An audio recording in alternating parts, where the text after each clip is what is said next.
PM Narendra Modi ने आज देश के 25 लाख चौकीदारों से संवाद किया। उन्होंने इन चौकीदारों को ऑडियो ब्रिज के जरिए संबोधित किया। उन्होंने कहा कि चौकीदार चोर है के जरिए कांग्रेस ने उनकी छवि खराब करने की कोशिश की। पीएम ने कहा कि हर हिंदुस्तानी के भीतर चौकीदार जिंदा रहना चाहिए। कांग्रेस पर निशाना साधते हुए उन्होंने कहा कि नामदार लोग कामदारों के प्रति घृणा फैलाने का काम करते हैं। पीएम ने कहा कि चौकीदार के जरिए उन पर निजी हमले का प्रयास किया गया। पीएम ने कहा कि आपने देखा होगा कि इन दिनों टीवी, सोशल मीडिया से लेकर हर तरफ चौकीदार की चर्चा हो रही है। भारत हो अथवा विदेश, चौकीदार के बारे में बात की जा रही है। आज हर भारतीय कहने लगा है, मैं भी चौकीदार हूं। हर जगह चौकीदार की ही धूम है। दुनिया की अधिकतर भाषाओं ने भी चौकीदार शब्द को समझ लिया है। ऐसा लगता है शायद स्वीकार कर लिया है। आज पूरा देश चौकीदार होने की शपथ ले रहा है। हर हिंदुस्तानी कह रहा है, मैं भी चौकीदार हूं। लोग अपनी जिम्मेदारियों को, अपने दायित्वों को आप सभी की प्रेरणा से निरंतर निभाने की शपथ ले रहे हैं। आप देश के करोड़ों लोगों को आतंक से, भ्रष्टाचार से, बेईमानी से, बीमारी से, गंदगी से, वंशवाद से, यानी हर बुराई के खिलाफ पूरी ताकत के साथ लड़ने की और चौकीदारी करने की प्रेरणा दे रहे हैं। समझौता ब्लास्ट केस में बड़ा फैसला आया है। हरियाणा की पंचकुला की विशेष एनआईए कोर्ट ने पाकिस्तान की महिला साहिला वकील की याचिका को खारिज कर दिया और इसके साथ ही सभी 4 आरोपियों असीमानंद, लोकेश वर्मा, कमल चौहान और राजेंद्र चौधरी को बरी कर दिया गया है। हालांकि इस मामले में कुल 8 आरोपी थे, जिनमें से 1 की मौत हो चुकी है, जबकि 3 को भगोड़ा घोषित किया जा चुका है।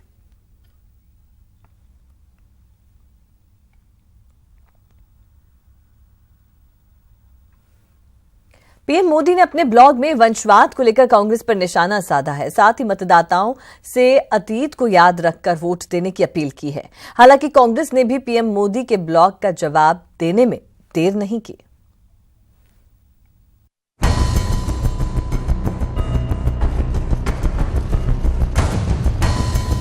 प्रधानमंत्री नरेंद्र मोदी ने अपने ब्लॉग में वंशवाद, लोकतंत्र और संसद समेत कई मुद्दों पर कांग्रेस को घेरा।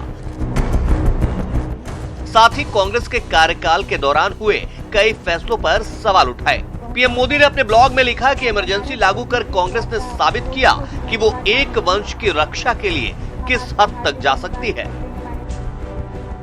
वंशवाद की राजनीति से सबसे अधिक नुकसान संस्थाओं को हुआ है।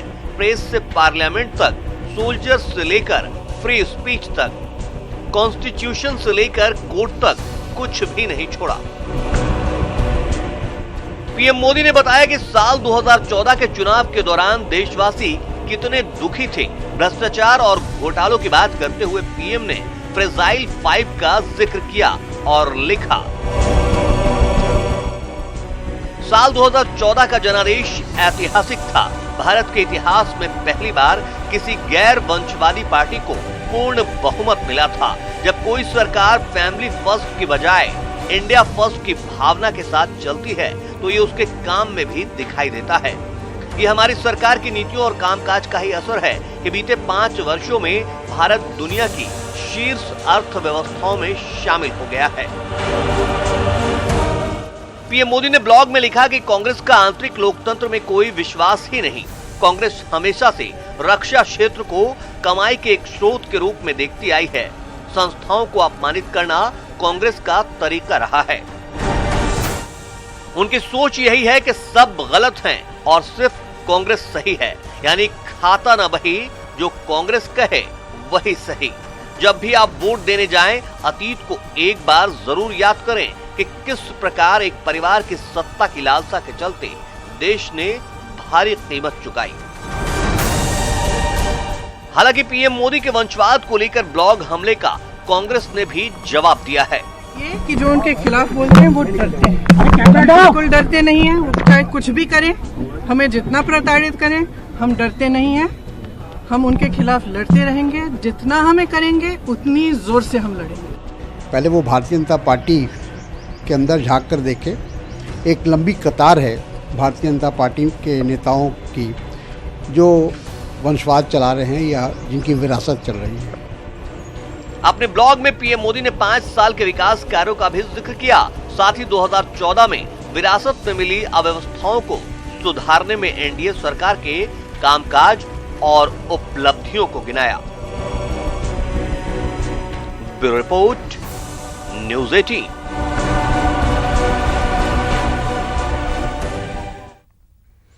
गोवा के नए सीएम प्रमोद सावंत ने आज अपनी सरकार का बहुमत सिद्ध कर दिया। सावंत सरकार को विधानसभा में बहुमत से 1 वोट ज्यादा मिला।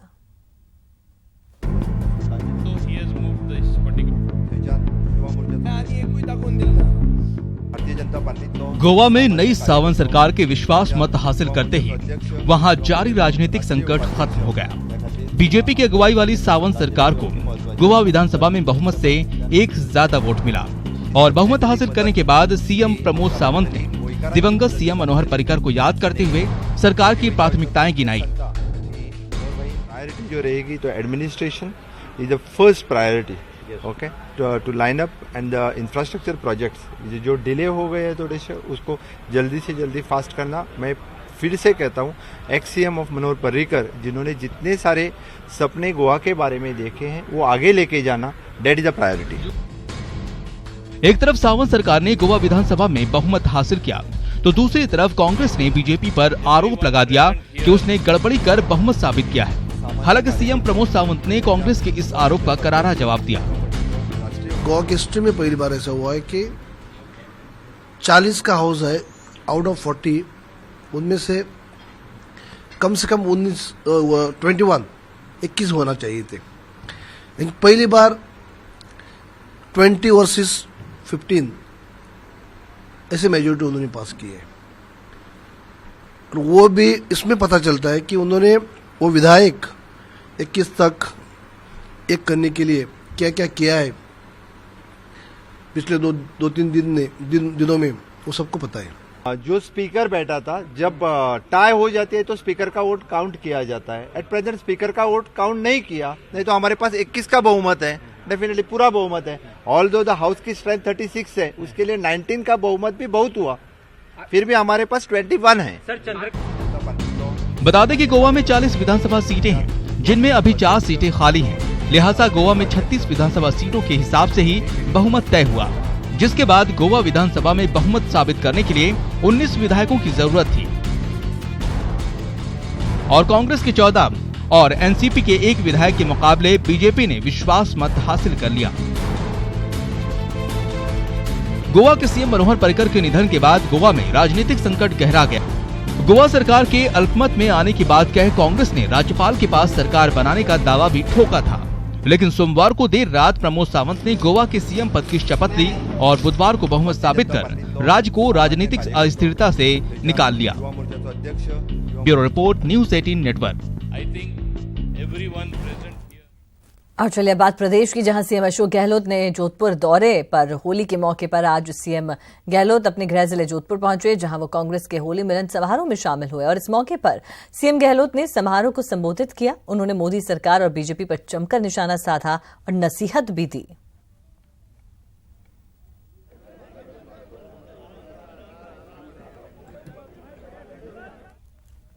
एक नई शुरुआत हो प्रदेश के अंदर, देश के अंदर, कि राजनीति में बदलाव आए और राजनीति में प्रेम से, मोहब्बत से, भाईचारे से राजनीति हो। जो अभी माहौल बन गया घृणा का, नफरत का, हिंसा का, राजनीति में हमारी कोई अदावत नहीं है, ना बीजेपी से ना और किसी से। राहुल गांधी जी बार बार कहते हैं कि हमें प्यार से, भाईचारे से, सद्भाव से राजनीति करनी है। 80 दिन के अंदर हमने जो फैसले किए, 21 फैसले, किसानों के लिए, नौजवानों के लिए फ्री शिक्षा करिए, लड़कियों के लिए कॉलेज तक की भी बिजली के बिल माफ कर दिए हैं, अधिकांश बिल माफ कर दिए। गांव के और शहरों के करीब 3 करोड़ लोगों के बिल माफ हो गए हैं, बिजली पानी के भी। ऐसे कई हमने फैसले किए हैं और मैं समझता हूं कि इसका असर पड़ेगा। जनता समझ जाएगी जन कल्याणकारी योजनाएं लेने वाली सरकार पुनः आ गई है। हमारी गवर्नमेंट तो है, गरीब से गरीब इंसान क्या केंद्र बिंदु बना करके राजनीति करेगी, चौमुखी विकास करेगी राजस्थान का। पानी में, बिजली में, शिक्षा में, सड़कों में और स्वास्थ्य सेवाओं में वो प्रायोरिटी मिलेगी। गर्मी आ रही है, पानी की समस्या कुछ रहेगी। सरकार ने टेंडर कर दिए हैं, वर्क ऑर्डर दे दिए हैं, टैंकर्स के लिए भी। ट्यूबवेल खुद रहे हैं, हैंडपंप खुद रहे हैं। फिर भी मैं मानता हूँ गर्मी होती है और पानी की समस्या है। आज वो फासिस्ट लोग हैं। जब अमित शाह जी कहते हैं कि 50 साल तक राज हम ही करेंगे, तो उनकी जो असली नीयत है, आरएसएस की, बीजेपी की जो असली नीयत थी, वो उनकी जुबान से निकल गई है। 50 साल तक हम राज करेंगे। इसका मतलब जो जनता को महत्व मिलता है, जनता के साथ में जाके हम लोग हाथ जोड़ते हैं, पैरों का हाथ लगाते हैं, झुक के प्रणाम करते हैं, वोट मांगते हैं, मान सम्मान बढ़ता है उनका, जनता का, वो सब समाप्त करने की चाल इन लोगों की है। चलिए आपको सीधे लिए चलते हैं जयपुर, जहां पर होलिका दहन किया जा रहा है। तस्वीरें आपके टीवी स्क्रीन्स पर हैं। और होली का ये पर्व बड़ी ही धूमधाम से पूरे देश भर में मनाया जा रहा है। और बात प्रदेश की जाए तो प्रदेश के हर एक जिले में, हर एक कोने में परंपराओं के अनुरूप होली का ये त्योहार मनाया जा रहा है। दो तस्वीरें आप देख पा रहे हैं, एक तस्वीर उदयपुर से है और दूसरी तस्वीर जयपुर से है। उदयपुर में जहां शाही रीति रिवाजों के साथ परंपरा का निर्वहन करते हुए होलिका दहन किया जा रहा है, और दूसरी तस्वीर जयपुर से है।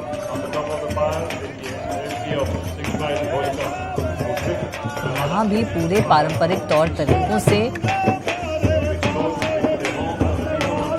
चंग की थाप के साथ ही होलिका दहन किया जा रहा है।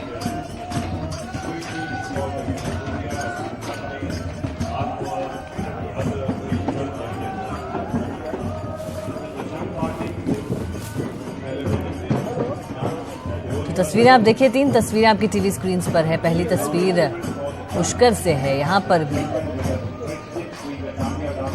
जिस तरह की रिवायत रही है उसी का निर्वहन यहाँ पर किया जा रहा है, और होलिका दहन से पूर्व जो पूजा अर्चना है वो की जा रही है। मंत्रों का उच्चारण किया जा रहा है, मंत्रों का जाप किया जा रहा है।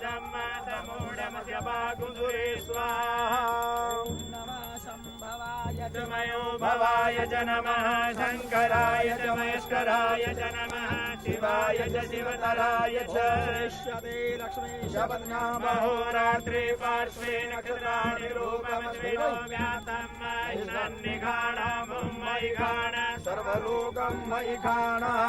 ॐ बर्हापीडं नटवरवपु कर्णयो कर्णिकारं कनकविदं वेजयन्तीं च मालां रन्ध्रान् वेणुरधरसुतया पूरयन् गोपवृन्दै वृन्दारण्यं स्वपदरमणं प्राविशत्तीर्थकीर्तिः।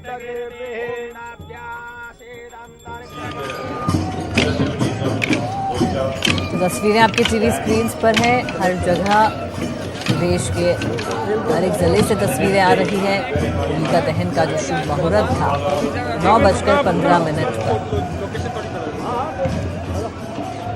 उसके अनुरूप रीति रिवाजों का निर्वहन करते हुए परंपराओं के अनुरूप यहाँ पर होलिका दहन किया जा रहा है।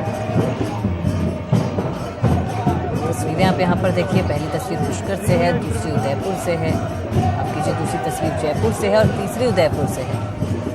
शाही अंदाज में, शाही रीति रिवाजों के साथ होलिका दहन हो रहा है और पूजा अर्चना का दौर भी जारी है।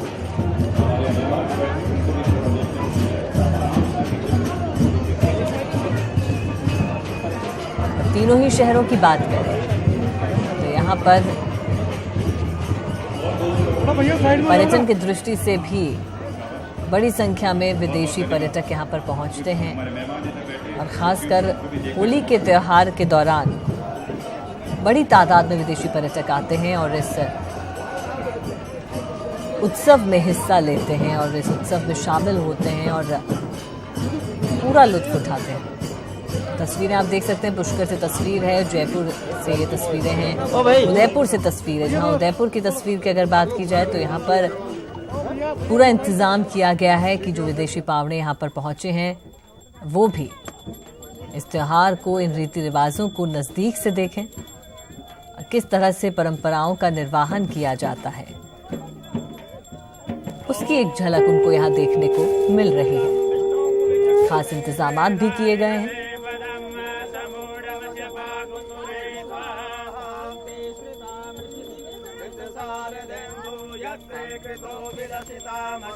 तीन अलग अलग जगहों से तस्वीरें हैं जहां पर आज होलिका दहन किया जा रहा है। असत्य पर सत्य की विजय का ये पर्व है, बुराई पर अच्छाई की जीत का ये प्रतीक है।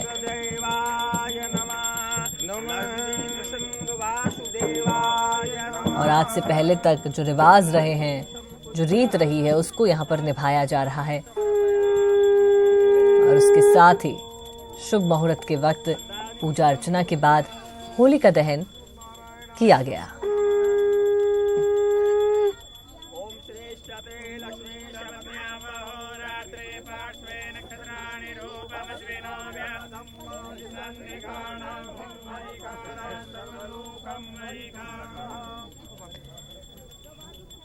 तस्वीरें आपने देखी और होलिका दहन के बाद कल एक दूसरे को रंग लगाया जाएगा। आपसी भेदभाव को भूल कर एक दूसरे को गले लगाया जाएगा और यही इस पर्व की खासियत है। तस्वीरें आप देखिए, उदयपुर से तस्वीरें हैं। बड़ी संख्या में विदेशी पावड़े भी यहाँ पर मौजूद हैं और बेहद ही खूबसूरत तरीके से, अंदाज से इस पूरे महल को सजाया गया है। तस्वीरें पुष्कर से।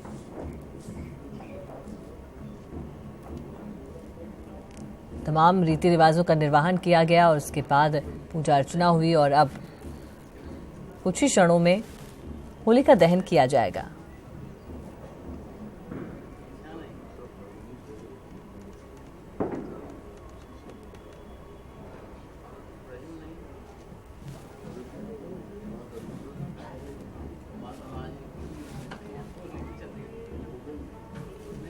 और पूरे प्रदेश में होली की बहार देखने को मिल रही है।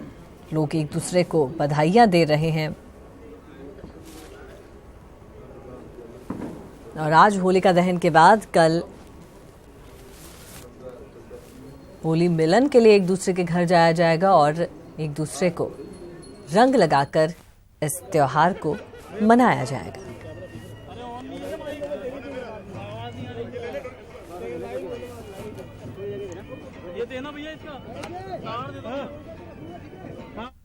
तो तस्वीरें आपने यहाँ पर देखी, अलग अलग तस्वीरें प्रदेश के अलग अलग जिलों से, अलग अलग कोनों से तस्वीरें आ रही हैं। पुष्कर से, उदयपुर से हम आपको तस्वीरें दिखा रहे हैं।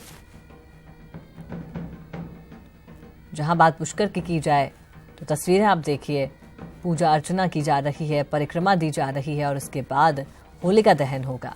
उधर उदयपुर में पूरे रीति रिवाजों के साथ परंपरा के अनुरूप पूजा अर्चना के बाद महाराजा गज सिंह का पूरा परिवार यहां पर मौजूद है और इसके बाद यहां पूजा अर्चना का दौर जब समाप्त होगा, इसके बाद होलिका दहन किया जाएगा।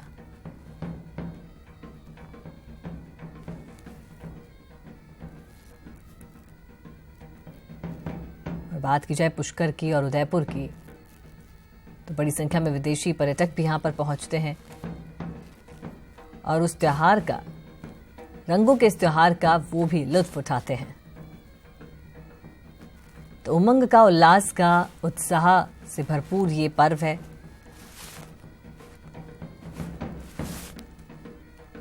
होलिका दहन आज होगा और कल रंगों से एक दूसरे को होली के इस पर्व की बधाइयां दी जाएगी। तो तस्वीरें पुष्कर से है। यहां पर होलिका दहन किया गया, पहले पूजा अर्चना की गई और उलट तस्वीरें उदयपुर से भी आपको देखने को मिल रही है। तस्वीरें जयपुर से हैं, यहां पर भी होलिका दहन हुआ, परिक्रमा लगाई जा रही है। शुभ मुहूर्त 9:15 का बताया गया और उसी मुहूर्त के हिसाब से होलिका दहन किया गया। तो दो तस्वीर आपकी टीवी स्क्रीन पर, एक तस्वीर पुष्कर से, दूसरी उदयपुर से।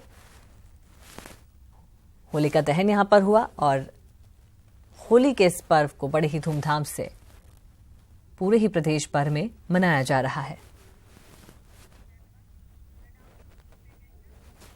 और इस बुलेटिन में फिलहाल के लिए इतना ही, दीजिए इजाजत। आप देखते रहिए न्यूज़ 18 राजस्थान।